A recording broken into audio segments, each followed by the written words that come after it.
Wilujeng sonton pemirsa simkuring Hilwa.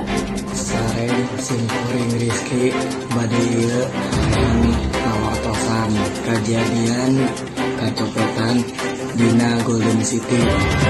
Korban dina kejadian ieu nyaeta seorang warga di ngaranan Tatya, sedangkan dua pelakuna nyaeta jeung Langsung bae orang nyambungkeun ka reporter orang Sarah nu aya di tempat kejadian perkara.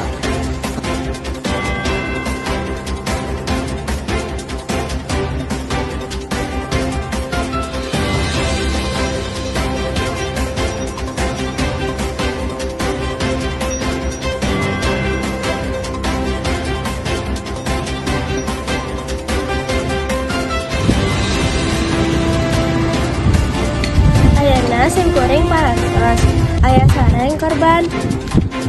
Tatya kumaha kejadianna? Kuringkeun lempang sorangan.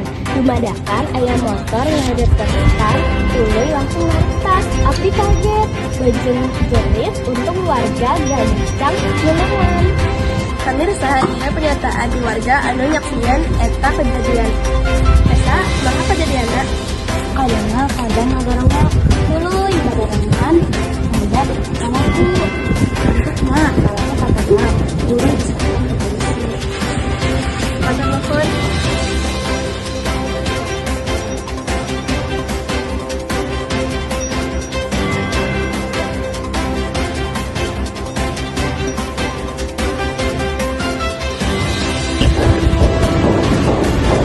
Kiwari dua pelaku inisial F jeung A parantos keamanan leuh pengakuana.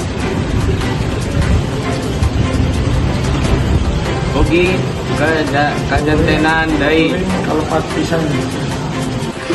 Sakitu wae ti abdi sarah teuing dieu pasanggar.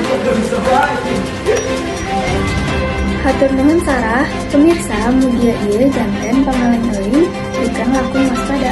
Sareng media kepolisian di Golden City ngeus meningkatkan keamanan di kota Golden City.